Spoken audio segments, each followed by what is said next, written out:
Okay, non-car stuff going on. I am building me a deck for the front door finally. I've been here, moved in a little over a year, and it's time to get that done. So this is turning out pretty good. I'm using an oil-based stain. Here's my mess going on here. I found this on sale. So actually I kind of like it. I think it's normally like 30 a gallon here. Somewhere along those lines, and I think it would be worth it. Longevity, I don't know, but it seems like this is soaking in really good. That's just one good rolled on coat is all I really did with the little roller right here, and then I just used the sponge brushes to throw on the floor to touch up anything. So, yeah, no vehicle in here, but these are some of the things that's got to be done. Walk you out here. It's cold too. It's like 40 degrees and like cloudy, half rainy, windy, yucky, nasty. It's been like this all day. But that's kind of my base structure. I got this is a 10, going to be a 10 by 6. So I have my runners. I'm going to put every 18 inches is what I'm going to do on here, and then lay the decking that way on it. I'll have to cut those boards in half because they're 12 footers and this is 6 foot.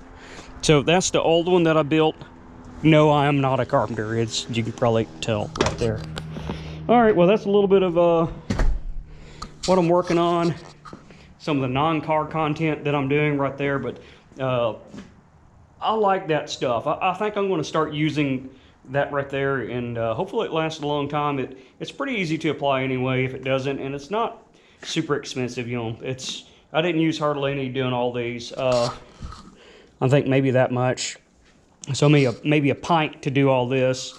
I still have the other side of these boards to do. I'm doing all sides of the boards so I know it's good, and then any touch up, you know, the bottom side won't ever really go bad, so I'll just have to touch up the top if necessary. It says 4-year protection, so probably in 4 years I'll be back doing it.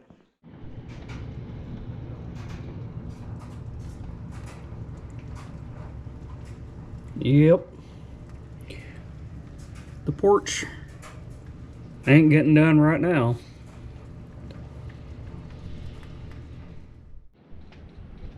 Okay, a little bit of house project update. I got one board left to cut. Got it all stained. Of course, we've been snowy and all that stuff, so it's melted and left mud. Let's come out here and take a peek at what I got here. Look at that. So, again, I'm not a carpenter, so some of my stuff isn't square. So if you look at it just right, the boards will look nice and lined. Now, I don't have all of them all lined up yet and spaced out. If you look at them like that, but like that, And that's because when I put these on there, I didn't get my boards square. I got my boards running slightly crooked. But for my spacing, what I'm doing is I got these furring strips from another project, and I'm using that for my spacing this way. And up against a house, I have one up there, and I just shove the board right up against that. So at least something to be somewhat, it'll be square to the house.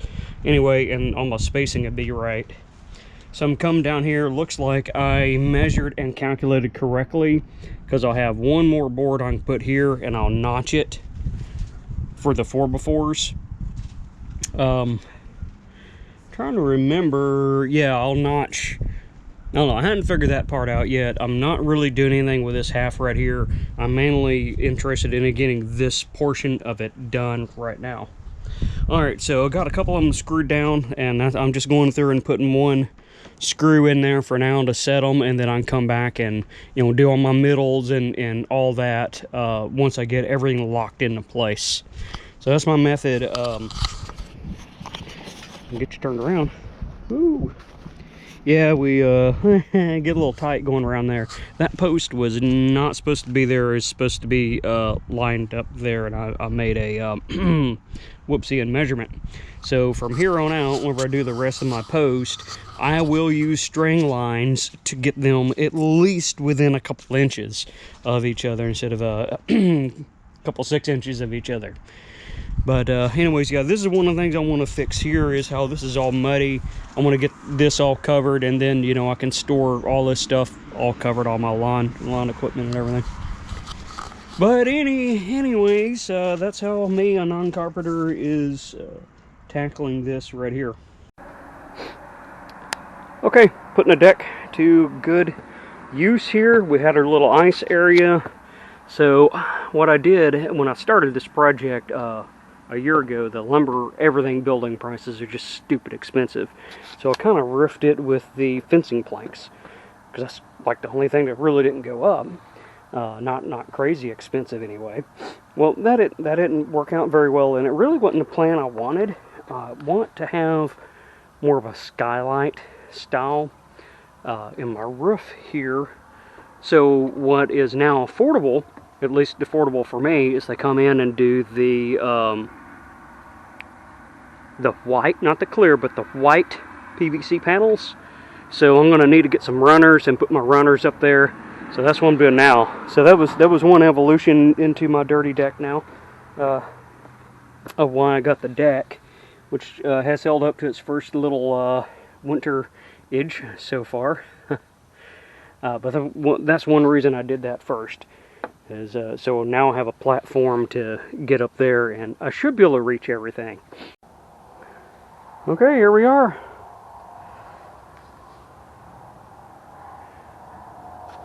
Went with the PVC corrugated stuff. I'd like to have metal, you know, to match the roof over there, but yeah, that's, if someone wants to buy me metal, that'll be fine. Other than that, so I did do the little brick hoo-yah thing right there. So that's kind of what we got. Let's see, kill some of the light. Maybe we can get some.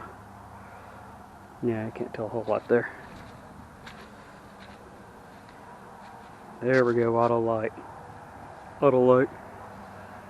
But yeah, just to keep me from getting drenched as I try to open the door. Also have this paneling right here that I want to put up around the shop, around in here, you know, everywhere. I already have the house wrap double radiant insulation done. I want to do that. Actually, there is an experiment I want to do. See, this is actually doubled right there. So I put it on the back. See the gap in between there, because it's a 2x4 and it's a 4x6 post. So I put the insulation back there, a double reflective, so I have reflective, and then sealed it off with this. And then once I get paneling up there, it'll be completely sealed. So that's kind of an idea. I'm testing that. I want to do an actual little bit of an experiment on that, and actually have temp sending units and a heat.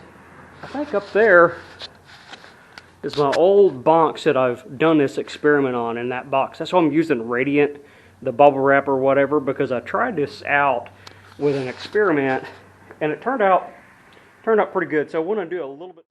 All right, well, got some stuff on the wall back there. I think this is going to sew me up for this Better Home and Garden stuff. I'm ready to get back to doing car stuff.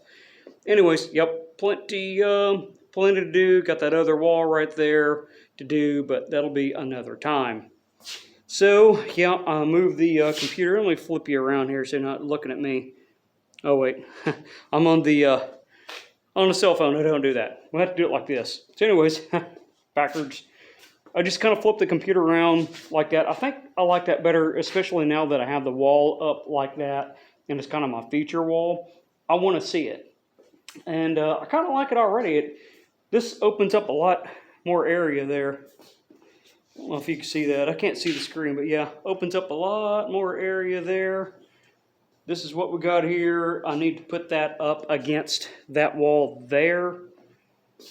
But that's another day, because I'm hungry. Ready to go in and get something to eat and relax for the day. So, yeah, that's kind of what I've been tinkering on, that and the porch, right? All right, well, I'm going to go get something to eat.